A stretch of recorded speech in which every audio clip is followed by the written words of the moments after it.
বিভব অসীম থেকে একক ভরের কোনো বস্তুকে। তো ধরো এটা একটা ভর আর এইটা হচ্ছে আমাদের অসীম। তো আমাদেরকে বলা হচ্ছে এই অসীম থেকে একক ভরের কোনো বস্তুকে সমবেগে আনতে যতটুকু কাজ করতে হবে তাকে ওই বিন্দুর বিভব বলা হবে। এখন এখানে বিভবের ডেফিনেশনে সমবেগ কথাটা কেন বলা হলো আমরা এটা একটু দেখি। ধরো আমি যদি এখানে একটা একক ভরের বস্তু রেখে দিতাম, একক ভরের বস্তু, তাহলে তুমি বলো তো এই যে বস্তুটা আর এই যে বড় এম ভরের বস্তু এরা পরস্পরকে আকর্ষণ করে। তাহলে বড় ভরের বস্তুটা ছোট ভরকে তার নিচের দিকে টানে, তার মানে তার উপর মহাকর্ষ বল ক্রিয়াশীল হয়ে যাচ্ছে। তাহলে কোনো বস্তুর উপর যদি ফোর্স ক্রিয়া করে তাহলে সেই বস্তু কি আর স্থির থাকে? অবশ্যই না। সেই বস্তু তাহলে নিশ্চয়ই সামনের দিকে চলা শুরু করবে। এবং বলো তো সে কিভাবে আসবে, সমবেগে নাকি ত্বরণে? তার অ্যান্সার হচ্ছে অবশ্যই সে ত্বরণে আসবে।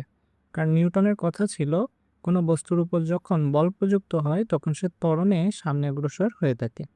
তাহলে এই বস্তু ত্বরণে আসবে। এখন তুমি একটু বিভবের ডেফিনেশনটা দেখো।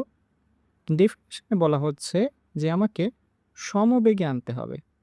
তাহলে তোমাকে যদি সমবেগে আনতে হয় তাহলে নিশ্চয়ই এই মহাকর্ষ বলের বিপরীতে সমমানের একটা ফোর্স দিতে হবে। নাহলে তো তুমি কখনোই একে সমবেগে আনতে পারবে না, তাই না? তো এই যে বিপরীতে যে ফোর্সটা তুমি দিবে এই ফোর্সটাকে আমরা নাম দিচ্ছি বাহ্যিক বল বা এক্সটার্নাল ফোর্স। কথাটা বুঝছো? তাহলে বলো কে কাজ করতে হবে কোন বলের জন্য? দেখো গ্র্যাভিটেশনাল ফোর্সের জন্য আমাকে কিন্তু কোনো কাজ করতে হবে না, কারণ এটা বস্তুর উপর প্রযুক্ত হলে বস্তু এমনি এমনিই বড় এম ভরের কাছে চলে আসবে। আর আমাকে কি করতে হচ্ছে, সমবেগ বজায় রাখার জন্য বাইরে থেকে এই এক্সটার্নাল ফোর্স প্রয়োগ করতে হচ্ছে কন্টিনিউয়াসলি। এবং এটা কিন্তু এমন না যে একবার দিয়ে দিলাম হয়ে গেল, ব্যাপারটা এমন না।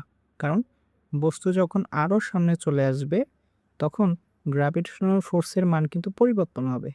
সে অবস্থায় সমবেগ বজায় রাখতে হলে তোমাকে এক্সটার্নাল ফোর্সের মানও চেঞ্জ করতে হবে। ঠিক আছে? তাহলে এই যে কন্টিনিউয়াসলি তুমি এক্সটার্নাল ফোর্সের মান পরিবর্তন করতেছো, তার মানে তুমি আলটিমেটলি একটা কাজ করতেছো। এই কাজই বস্তুর মধ্যে পটেনশিয়াল আকারে জমা হবে। বোঝা গেল ব্যাপারটা? আচ্ছা ঠিক আছে, তাহলে আমরা এখন কাজ বের করব এক্সটার্নাল ফোর্স দ্বারা। কাজ, আচ্ছা এখন কথা হচ্ছে কাজের সূত্র কি আমরা এটা দিব, এফ এস কস থিটা? না, আমরা কিন্তু এটা দিতে পারবো না। আমরা 5 অধ্যায়ে শিখে আসছি বলের মান যদি পরিবর্তনশীল হয় তখন কাজের formula F S cos theta হয় না, তখন কাজের ফর্মুলা হয় ইন্টিগ্রেশন অফ এফ ডিএক্স বা এফ ডিআর, তাই না? তো এখানে এক্সটার্নাল ফোর্সের মান তো কন্টিনিউয়াসলি চেঞ্জ হচ্ছে, কারণ বস্তুটা যখন একটু পর এখানে চলে আসবে তখন দেখো গ্র্যাভিটেশনাল ফোর্সের মান কিন্তু চেঞ্জ হয়ে যাবে। যেহেতু তার ডিস্টেন্স কমে আসতেছে, দেখো শুরুতে ডিস্টেন্স ছিল এইটুকু, এখন তার ডিস্টেন্স কিন্তু কমে আসছে। তো ডিস্টেন্স যদি কমে আসে গ্র্যাভিটেশনাল ফোর্সের মান বেড়ে যাবে।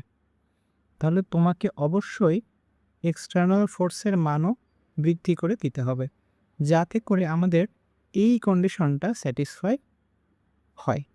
ব্যাপারটা বুঝছো? তো এইটা একটু আমাদের মাথায় রাখতে হবে।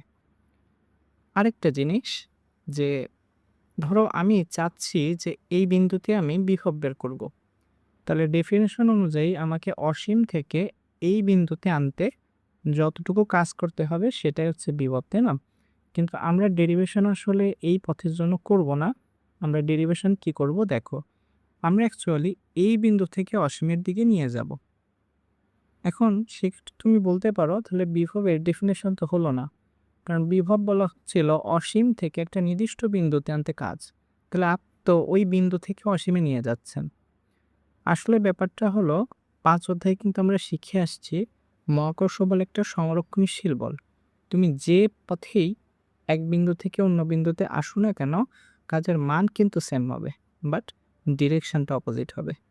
তার মানে দেখো এই বিন্দুটা যদি এ হয় আর অসীমের বিন্দুটাকে আমি যদি বি দেই, তাহলে সংরক্ষণশীল বল হওয়ার কারণে আমরা লিখতে পারবো এ থেকে বিতে আসতে কাজ ইজ ইকুয়ালস টু হবে ডব্লিউ অফ বি থেকে এতে আসতে কাজ জাস্ট একটা মাইনাস। ঠিক আছে, ব্যাপারটা এরকম। তাহলে আমরা আপাতত কি করব, আমরা অসীম থেকে এ বিন্দুতে আসছি না, আমরা এ থেকে অসীমে যাব, দেন ফাইনালি সেটার আগে মাইনাস দিলে আমাদের কাজের মান বের হয়ে যাবে। ঠিক আছে, তো চলো আমরা শুরু করি। তাহলে আমরা দেখি, তাহলে কাজের সূত্র আমাদেরকে লিখতে হচ্ছে integration of F vector dot dx vector. আমি ডিএক্স দিচ্ছি। আচ্ছা, তো বলো তো তাহলে এখানে কোন বল লিখবো? এখানে কি গ্র্যাভিটেশনাল ফোর্স লিখবো নাকি আমি এখানে এক্সটার্নাল লিখবো?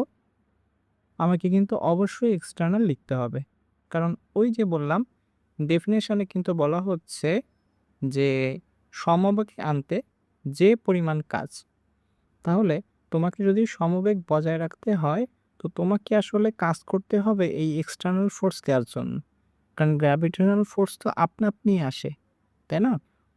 ওকে, তো আমরা দিচ্ছি তাহলে এক্সটার্নাল ফোর্স। তাহলে তাহলে যেহেতু ভেক্টর, তাহলে আমরা লিখব এফ এস কস থেটা। এখন কোশ্চেন হচ্ছে থেটা কত হবে, চলো তো দেখি। দেখো, তাহলে আমরা নিব কোথায়? আমরা নিব এ বিন্দু থেকে অসীমে, তাই তো? তাহলে ধরো আমি এখানে একটা বস্তু রাখতেছি, এই যে বস্তু।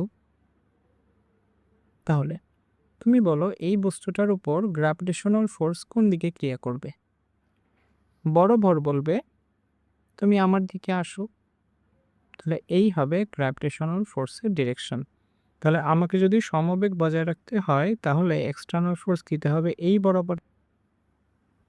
ঠিক আছে, আর সরণ, দেখো সরণ হচ্ছে এটা যে বস্তুটা বড় ঘর থেকে কতটুকু দূরত্বে ছিল, এইটা হচ্ছে আমার সরণ। আর ভেক্টর বলতে পারো অথবা এসপেক্টর বলতে পারো। তাহলে দেখো বল এবং সরণ কিন্তু সেম ডিরেকশনে, তাহলে কস কত ডিগ্রি দিতে হবে? 0 ডিগ্রি। এবার আসবো আমরা লিমিট। তো ওই যে বললাম আমরা কিন্তু অসীম থেকে এই বিন্দুতে নিব না, যে একটা কাজ করি, বড় ভর থেকে আমরা এই বিন্দুর একটা ডিস্টেন্স তৈরি করে দেই। আমি ধরলাম এই ডিস্টেন্সটা এক্স। তো আমরা বেসিক্যালি অসীম থেকে এ বিন্দুতে আসছি না, আমরা কোথায় যাচ্ছি? আমরা যাচ্ছি এ থেকে অসীমে। তাহলে সেক্ষেত্রে আমাকে বলো তো লোয়ার লিমিট কত হবে, আপার লিমিট কত হবে? চিন্তা করো তো। তাহলে লোয়ার লিমিট মানে আদি বিন্দু, মানে এ বিন্দু। তাহলে এই বিন্দুতে আমার ডিস্টেন্স হচ্ছে এক্স, সেখান থেকে আমি যাচ্ছি অসীমে। তাহলে এখানে বসানো হলো এক্স, সেখান থেকে আমি যাচ্ছি অসীমে। তো বসাই দিলাম, দেখি এখন কি আসে। তাহলে আমরা একটা কাজ করি, এক্সটার্নাল ফোর্সের মানটা বসাই দিই। তো আমি কিন্তু শুরু থেকেই বলে আসতেছি যে এক্সটার্নাল ফোর্স আর গ্র্যাভিটেশনাল ফোর্স দুইটা মানে সমান। তাহলে জিএম বাই এক্স স্কোয়ার। আচ্ছা, ছোট এম দিচ্ছি না কারণ এটা তো এককবার ছিল, এই জন্য ছোট এমটা আমি দিচ্ছি না। এখানে পড়ে থাকলো ডিএক্স এক্স টু ইনফিনিটি। এখন আসলে আমাদের সিম্পল ইন্টিগ্রেশন করতে হবে। তো ইন্টিগ্রেশন আমরা কিন্তু পারি যে এক্স স্কোয়ার, তাহলে এক্স টু দি পাওয়ার -2। কি নিয়ম ছিল? পাওয়ারে যা থাকবে তার সাথে যোগ।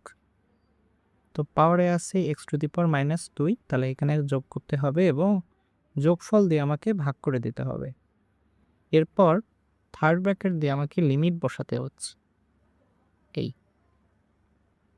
তাহলে জিএম থাকলো, আর এখান থেকে আমার আসবে -1/x, এই তো এটা।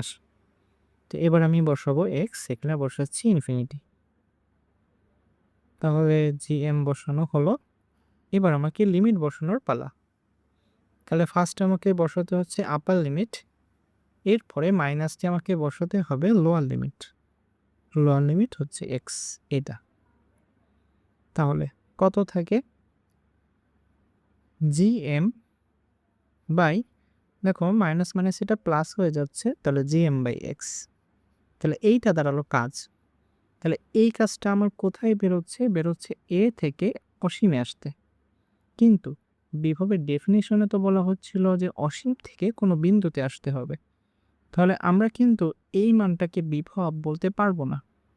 তাহলে আমরা বিভব কাকে বলতে পারবো? যখন অসীম থেকে এ বিন্দুতে আসা হবে।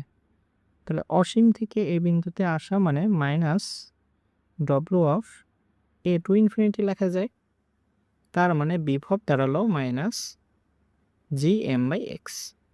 তো দেখো এই সেই আমাদের চিরচেনা সূত্র চলে আসলো বিভবের, minus G M by X, এবং এইটাই কিন্তু আসার কথা ছিল। ঠিক আছে? এই ছিল আমাদের বিভবের ডেরিভেশন।